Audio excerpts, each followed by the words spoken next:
Ombudsman Maluku temukan sejumlah catatan dalam pelaksanaan SPMB, minta sistem dikelola lebih profesional. Ombudsman Republik Indonesia Perwakilan Provinsi Maluku menemukan sejumlah catatan dalam pelaksanaan Sistem Penerimaan Murid Baru atau SPMB tahun 2026 di sejumlah sekolah favorit di Kota Ambon. Meski secara umum proses penerimaan telah berjalan sesuai petunjuk teknis atau juknis, masih terdapat sejumlah persoalan yang perlu dibenahi agar pelaksanaannya lebih transparan dan sesuai prosedur. Kepala Ombudsman Republik Indonesia Perwakilan Maluku, Hasan Slamet, mengatakan pihaknya telah membuka posko pengaduan sebagai bentuk pengawasan terhadap pelaksanaan SPMB. Selain menerima laporan masyarakat, Ombudsman juga membentuk tim investigasi yang turun langsung melakukan pemantauan di sejumlah sekolah. Pemantauan dilakukan di tingkat SMA, meliputi SMA Negeri 1, SMA Negeri 2, SMA Negeri 11, dan SMA Negeri 13 Ambon. Sementara di tingkat SMP, pengawasan difokuskan pada SMP Negeri 1, SMP Negeri 2, SMP Negeri 3, SMP Negeri 4, SMP Negeri 6, dan SMP Negeri 14 yang selama ini dikenal sebagai sekolah dengan tingkat peminat tinggi. Dari hasil investigasi, Ombudsman menyimpulkan pelaksanaan SPMB secara umum telah berjalan sesuai ketentuan. Namun, masih ditemukan sejumlah praktik yang belum sejalan dengan sistem, baik dari pihak sekolah, orang tua maupun pihak-pihak yang berupaya melakukan titipan calon peserta didik. Menurut Hasan, tingginya minat masyarakat untuk mendaftarkan anak ke SMA Negeri 1 dan SMA Negeri 2 menjadi salah satu penyebab munculnya berbagai persoalan dalam proses penerimaan siswa baru. Seluruh laporan diterima telah ditindaklanjuti melalui koordinasi dengan Kepala Sekolah, Dinas Pendidikan, hingga Gubernur Maluku. Ombudsman menegaskan, sistem penerimaan murid baru harus dikelola secara profesional agar tidak merugikan masyarakat, khususnya orang tua dan calon peserta didik. Dari hasil pantauan kita mengambil kesimpulan bahwa apa yang sudah dilakukan itu sudah sesuai dengan juknis, tapi ada juga harus yang dibenahi, di mana sistem yang ada ini kurang ditaati oleh para kepala sekolah maupun oleh orang tua, maupun oleh orang-orang yang merasa bahwa bisa menitip ini, karena kita menyadari bersama bahwa di kota ini kan, di dalam kota ini SMA kan hanya dua, yaitu SMA 1 dan SMA 2, sehingga semua orang itu mau menumpuk ke situ. Jadi dari berbagai laporan yang ada itu kita sudah tindak lanjuti dengan melakukan koordinasi dengan kepala sekolah yang ada, maupun berapat koordinasi dengan kepala dinas. Bahkan kita sudah selesai dengan gubernur bahwa untuk masalah sistem penerimaan siswa baru ini harus dikelola secara profesional.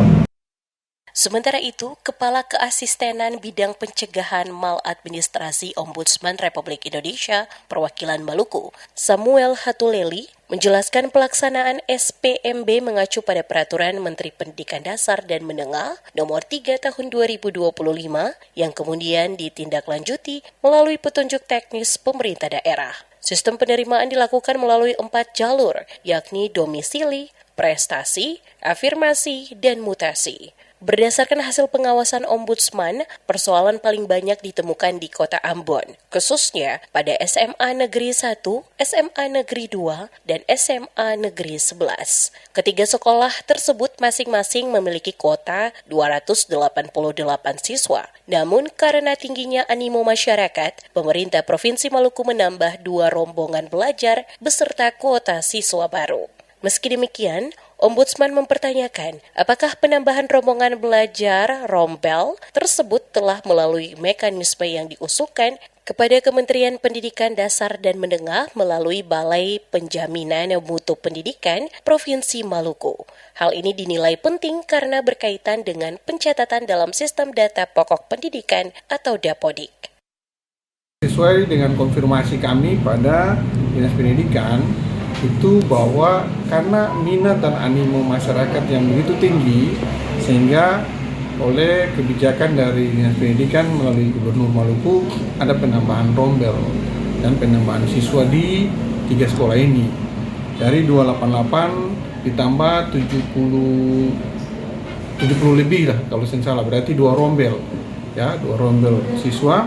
Nah, namun apakah siswa yang ditambah ini sudah melalui prosedur yang diusulkan oleh pemerintah daerah kepada instansi vertikal, yakni Kementerian Didasmen melalui BPMP Provinsi Maluku. Nah, kemudian itu yang menjadi persoalan karena ini berpengaruh pada Dapodik sesuai dengan aturan yang berlaku. Selain itu, Ombudsman juga menyoroti pelaksanaan penerimaan peserta didik di SMA Siwa 5. Sekolah unggulan milik pemerintah Provinsi Maluku itu dinilai perlu kembali mempertegas mekanisme seleksi agar tujuan awal pembentukannya sebagai wadah bagi siswa berprestasi dari 11 kabupaten atau kota tetap terjaga. Berdasarkan hasil pemantauan, sebagian besar siswa yang diterima di SMA Siwa 5 berasal dari kota Ambon, sedangkan keterwakilan dari kabupaten atau kota lainnya masih relatif sedikit. Persoalan tersebut telah disampaikan kepada Gubernur Maluku dengan harapan proses seleksi dapat dilakukan lebih terbuka sehingga seluruh siswa berprestasi di Maluku memiliki kesempatan yang sama untuk diterima. Terkait pengaduan masyarakat, Samuel Hatuleli mengatakan hingga saat ini belum ada orang tua yang datang langsung ke kantor Ombudsman. Namun, sejumlah laporan telah disampaikan melalui kanal pengaduan yang dibuka di beberapa sekolah, termasuk SMA Negeri 1, SMA Negeri 2, SMK Negeri 4, dan SMK Negeri 5 Ambon. Sebagian besar pengaduan disampaikan setelah pengumuman hasil seleksi. Ombudsman memastikan seluruh laporan akan diverifikasi untuk memastikan proses SPMB telah berjalan sesuai prosedur dan tidak menimbulkan kerugian bagi calon peserta didik.